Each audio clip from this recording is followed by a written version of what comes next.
morning, viewers. You're watching NewsX and I'm Kriti Mehta, starting our focus with the Israel-Iran war. Now, in the latest breaking updates from Jordan, Iran is reportedly firing ballistic missiles at Jordan's Muwafaq Salti air base, with alleged footage of the launches leaving Iranian territory moments ago.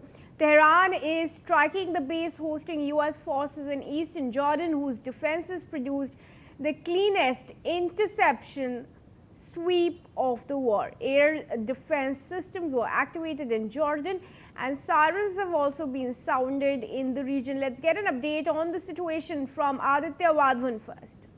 Aditya.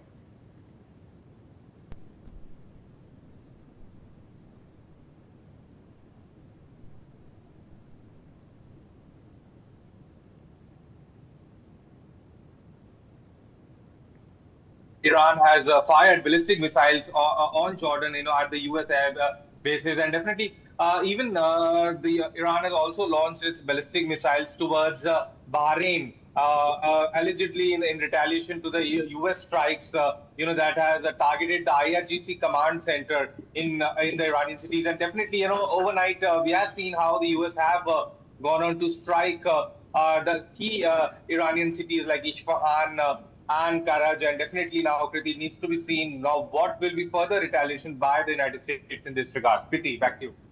All right, sure.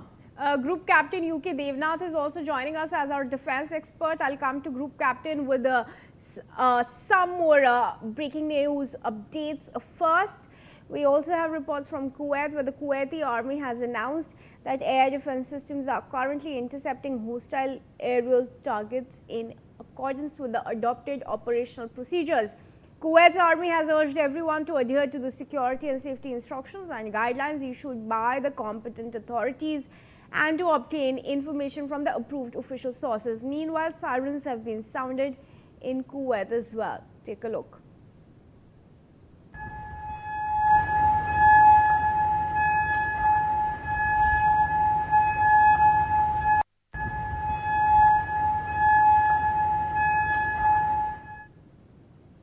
Group Captain Devnath, the entire Middle East is on the boil. Once again, the conflict has renewed. It's probably escalated also in scale than what we saw before the temporary ceasefire that was there. What is your reading on the current situation?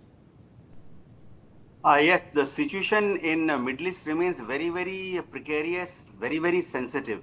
But somehow it is still stable, if I can use that word. Both the sides, at one side, the US is carrying out very small, measured, calculated strikes on Iranian speedboats in Persian Gulf area, Strait of Hormuz. At the same time, Iran is also carrying out certain measured, calculated strikes against American air bases, military bases or naval bases. Recent strike, Iran claims that it has hit 21 targets in Bahrain, Kuwait and Jordan. Iran has gone to the extent of claiming that in Jordan it hit an air base from where US Air Force was operating its F-35 fleet. And Iran has released some photographs which shows that it has damaged a hangar in Jordan in which US Air Force was keeping its F-35 fighter aircraft. In case there is some truth in this report that F-35 on ground has been damaged by Iranian missiles, then definitely it is a big loss for USA and a great morale booster for Iranian forces. USA has said that in case Iran stops any tanker in Strait of Hormuz, then USA will carry out self-defense measures, which includes punitive strikes on small islands in Gulf of Hormuz and Iran is maintaining small launching sites in these islands, and Iran keeps launching anti-ship missiles from these launchers. So USA has said that they are carrying out strikes against these launching sites and from certain towers, like we have microwave towers Yeah. which USA claims are a controlling post for these drones, Iranian drones. Yes. All right, Group Captain. Thank you for your assessment. Requested to continue being with me through the bulletin. Viewers, in more updates, a drone is reportedly circling over the skies of Kuwait with footage showing it in sustained flight over the area. This is coming as Kuwait's army have confirmed that air defense systems are intercepting aerial targets. Aditya, what is the situation in Kuwait right now like? How volatile is it? What is the frequency of projectiles that's seen there? Well, Pratik, you see, the IRGC is continuously firing ballistic missiles towards Kuwait because, it stations several US bases, and definitely, we are seeing the full, yesterday, 2 days back, the Kuwait had closed its airspace due to incoming projectiles from the Iranian side, and at this juncture, the Kuwaiti airspace is full of Iranian drones and missiles swaying across Kuwaiti skies, and definitely now Kuwait is doing all guns blazing. Kuwait is using its radar systems to intercept some of those Iranian drones and missiles. But as per some reports, Israel had and the US had deployed some as per some reports, the US had deployed some Patriot missiles, defense battery systems across several Gulf countries. So definitely at this juncture, there are, there have been advisories for people not to venture out unnecessarily if we talk about Kuwait and other, Gulf states like Bahrain and other. Kriti, back to you. Right, Group Captain, once again, I want to come to you. What's the role here of these smaller Gulf nations not directly involved in the conflict, but dragged in once again, especially Kuwait, where we've seen even previously the scale of damage that has been done?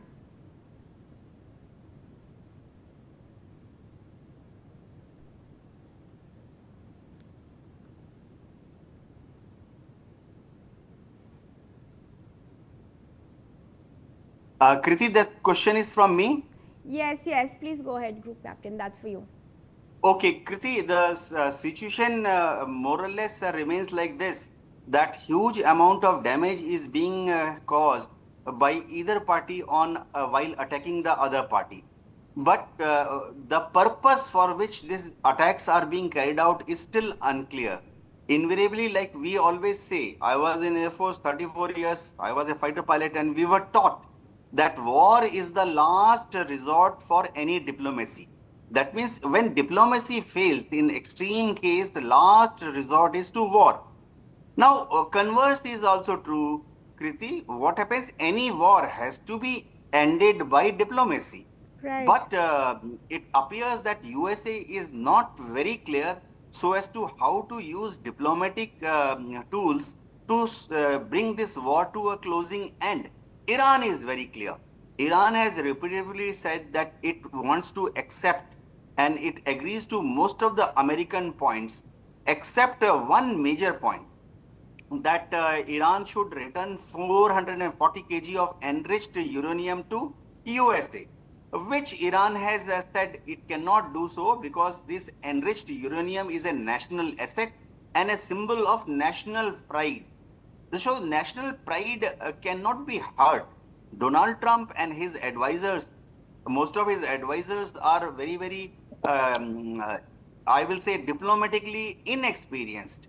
They must understand that when they speak to Iran, firstly, they must give an equal status to the leadership of Iran.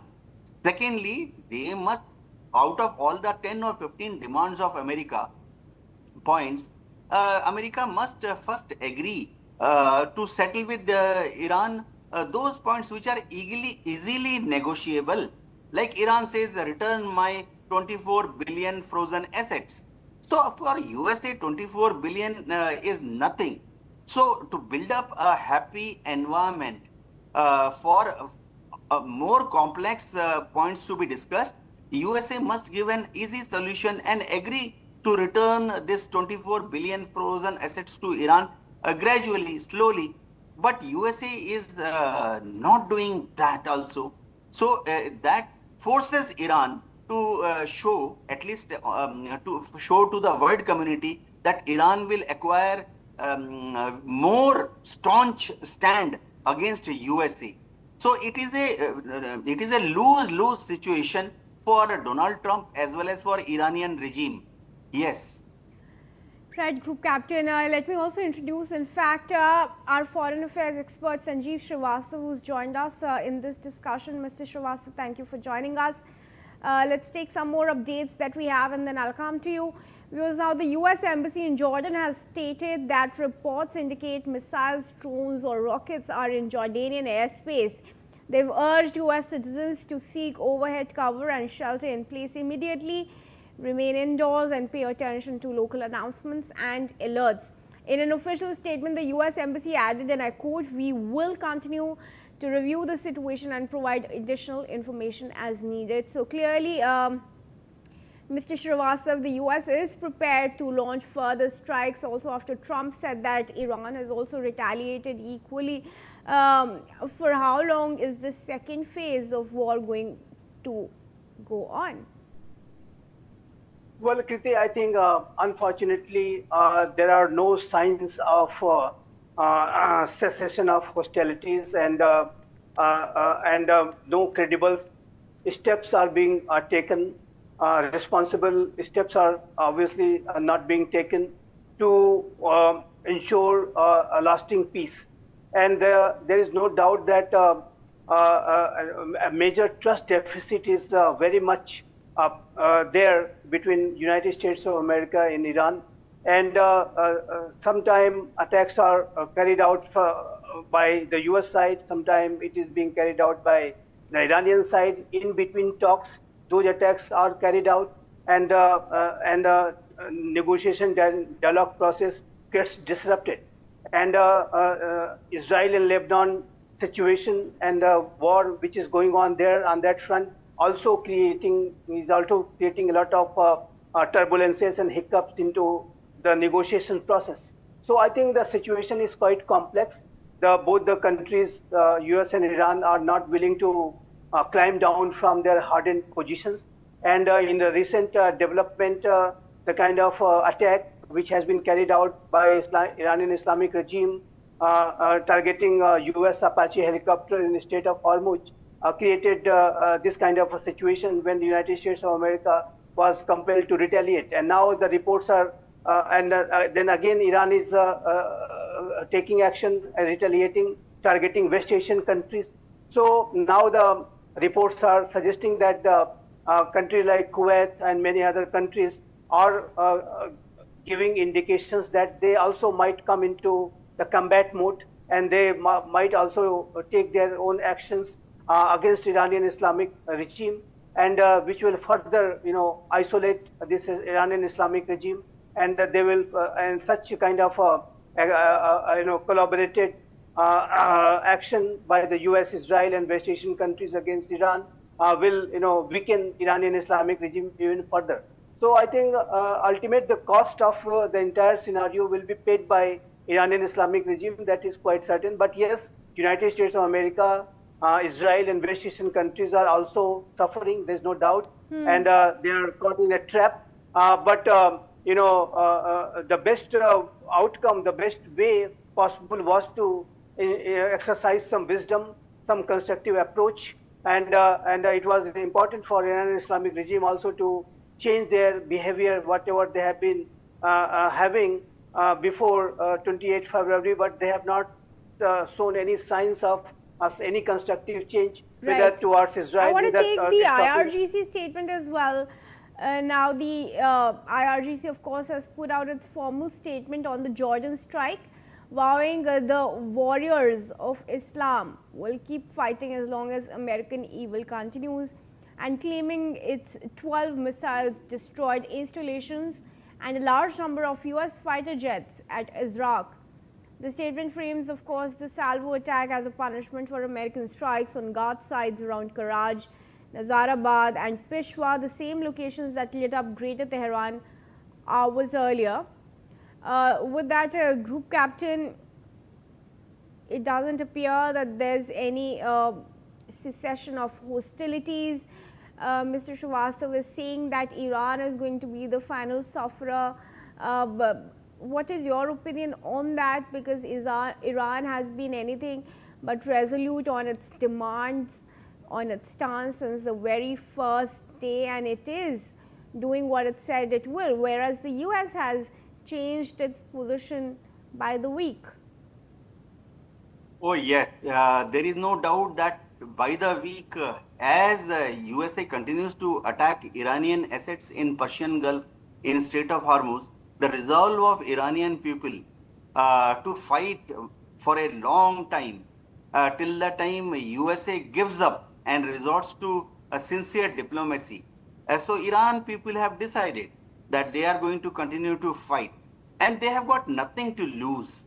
Already USA during 40 days war has claimed that they have dropped 32,000 bombs on Iran. Most of Iranian major infrastructures have been damaged. Most of the Iranian military assets have been neutralized, damaged, or decimated. So Iran now is not afraid of any further loss. Donald Trump himself says that there is nothing more left in Iran to hit. So even if USA carries out a general war once again, or Israel starts sending hundreds of warplanes once again every day to Iran, Iran has got nothing to lose. This must be understood by Donald Trump, his advisors, and by Netanyahu also. You see, this attack on Apache helicopter. Yeah. Western media it gets prompted by CIA and Mossad. They get very excited. Western media is reporting that Iran has attacked Apache attack helicopter, whereas you see the extent of an Iranian ship, an Iranian boat which is operating in Strait of Hormuz. The Apache helicopter was carrying out recce and attack missions at night 2 o'clock. That search and attack missions are those missions in which the helicopters are launched by US Air Force. These are Apache AH-64 attack helicopters. We also have a large number, India also has a large number of them. And it was flying at night 2 o'clock over Strait of Hormuz, over sea, looking for Iranian speedboats. And it happened to pass over a Iranian speedboat. And there was not one single Iranian speedboat, there were multiple of them. Iranians always operate their speedboat in a group of 4, 8, 12, like that. So Iranians probably fired at this Apache attack helicopter because it was flying over them. So it is not that Iran has attacked an Apache attack helicopter. It is Apache attack helicopter which was flying over Iranian naval assets in Strait of Hormuz. So obviously, Iranian forces have to fire in self-defense. It is not a clearly offensive action. They have fired at the helicopter because it was firing over. Any army, any navy will do that if enemy helicopter is flying overhead. Yes. Right. Interesting that you make that observation, Group Captain. Thanks for that. But stay on. Once again, viewers of the US Embassy in Baghdad has also warned US citizens to leave